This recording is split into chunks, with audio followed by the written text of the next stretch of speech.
Hello mga ka-diaries! Welcome back to Japan Diaries with Hazel. Ready na ba kayo sa panibagong lakwatsa?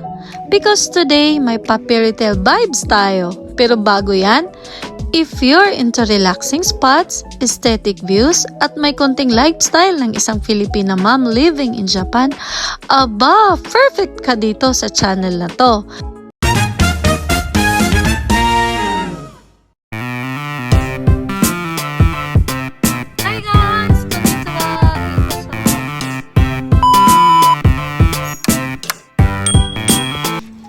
Quick recap muna ha. Galing tayo sa Yagasaki Park sa last vlog, 'di ba? Yung sakura hunt natin na medyo almost there pa lang. At nabitin tayo doon. And ngayon, itutuloy natin ang adventure natin sa isang super charming na place, ang Kawaguchiko Musical Forest Museum. Tara, samahan niyo ako!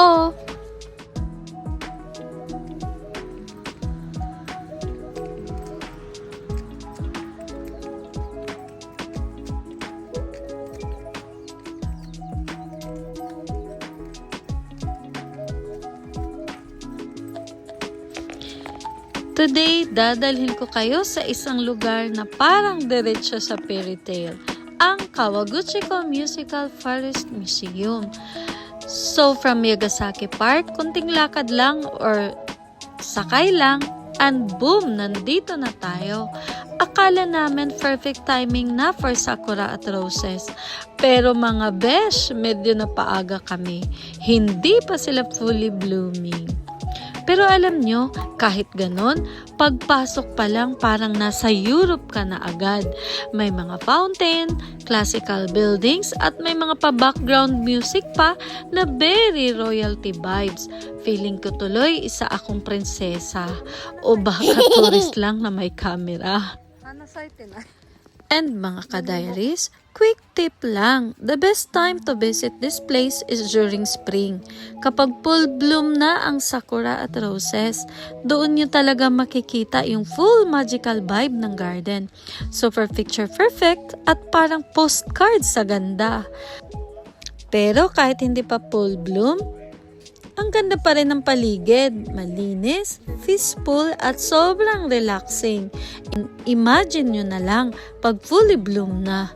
Grabe, next level na talaga.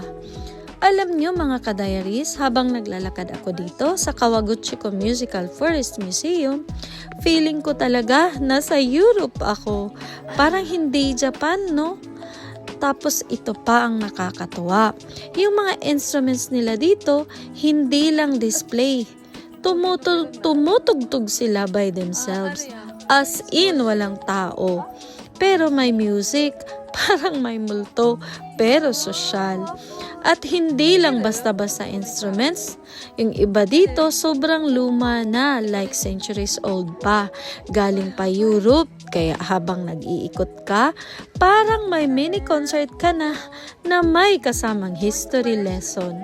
Pinaka-amazing pa, parang may automatic orchestra sila. Imagine mo, isang buong machine na tumutugtog ng iba't ibang instruments, sabay-sabay, parang nanonood ka ng live concert kahit walang musician sa stage. Kaya kahit hindi pa full bloom yung sakura at roses nang pumunta kami, hindi pa rin nakaka-boring. Pero imagine nyo na lang, kapag sabayan sa blooming flowers, ay grabe, next level talaga ang ganda. Kaya note to self, babalik ako dito sa tamang timing.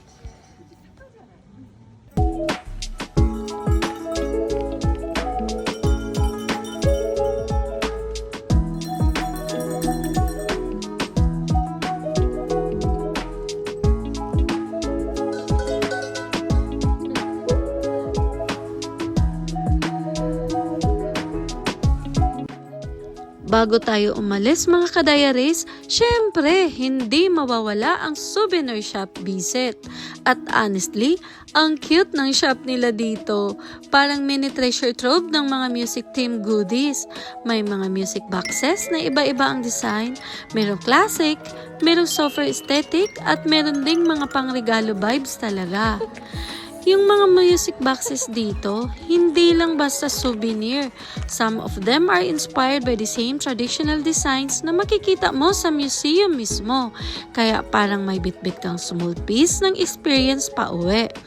May mga pa-social feels na items like vintage style decor, accessories, at kahit small gift na perfect pasalubong. Yung tipong kahit hindi ka bibili, mapapahinto ka talaga kasi ang gaganda. At syempre, hindi ako nakalabas ng walang tinitingnan ng matagal.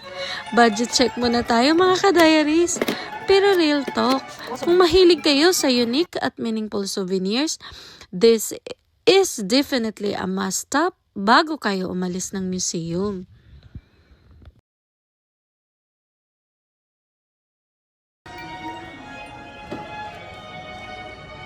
Kudiwari.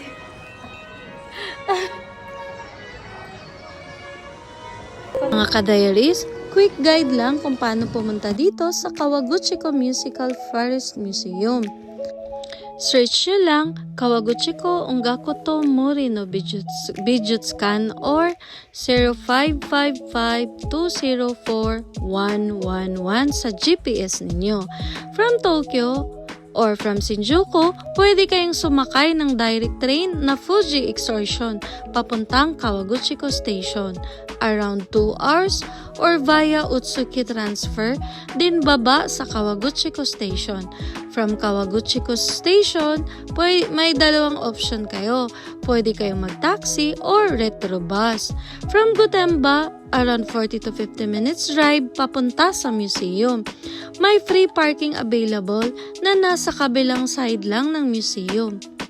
Tip ko lang, mas magandang pumunta kapag full bloom ang flowers for extra magical vibes. Easy lang puntahan ang lugar kaya add nyo na to sa itinerary nyo mga ka-diaries. And my quick share lang ako mga ka-diaries. Hindi ko naabutan yung performance dito. Kaya quick tour lang tayo. This is the Organ Hall. Home ng world's largest dance organ. Hindi lang siya display, may scheduled shows kung saan tumutugtog yung buong organ at parang nagiging buhay yung buong hall. Super immersive daw ng experience. Tipong mararamdaman mo yung music, hindi lang maririnig. At yung place, parang royal ballroom, kaya perfect din for movies at music videos. Kaya next time, ito na yung hindi natin palalampasin. Check nyo talaga yung show schedule para experience nyo yung full magic. And isa pala sa hindi nyo dapat ma-miss dito, ang dancing fountain. Grabe, ang ganda niya, lalo na kapag nagsimula na yung show. Sumasabay yung tubig sa music na parang sumasayaw talaga. Honestly, hindi ko siya na-anticipate. Bigla na lang siyang nag-start kaya nakaka-capture lang ako ng few short clips kasi hindi ako ready. Pero kahit saglit ko lang siya na video, ang ganda pa rin. Iba-iba yung galaw ng tubig, minsan soft lang, tapos biglang magiging dramatic. Parang may sariling performance. Super relaxing panuorin at perfect din for photos and videos, lalo na with the aesthetic background ng museum. Kaya tip ko sa inyo mga ka-diaries, abangan nyo yung fountain show schedule para ready kayo at mas ma-enjoy nyo siya ng buo.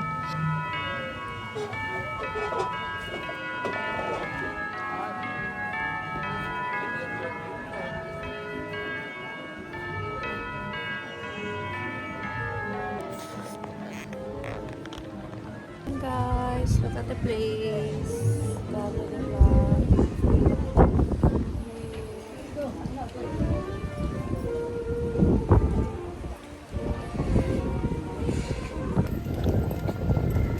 Ayan si Mount Fuji, kaya lang nagtatago siya today. That's it for today's adventure dito sa Kawaguchiko.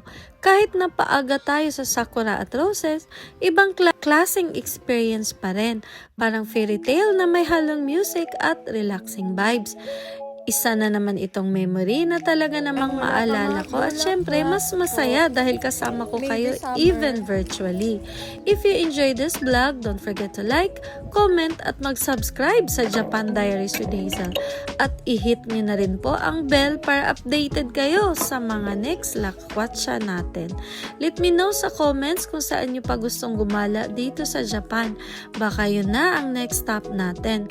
Until next time mga ka-diaries, stay safe, stay inspired at samahan niyo po ako sa mas marami pang adventures dito sa Japan. Bye! Matane! Nakakita ng black rose guys. Wala siya today. Parang na nila ha, para sa inano nila pinutol. Para yata maganda yung pagtubo ulit. Ayun oh, ni isa wala. Walang flowers. Pag summer to ang ganda, babalikan natin. Ayan. So, ayan. Bulaklak lahat yan, roses. Wala pa nga sakura dito. Too early kami. So, babalikan natin yan. Nay,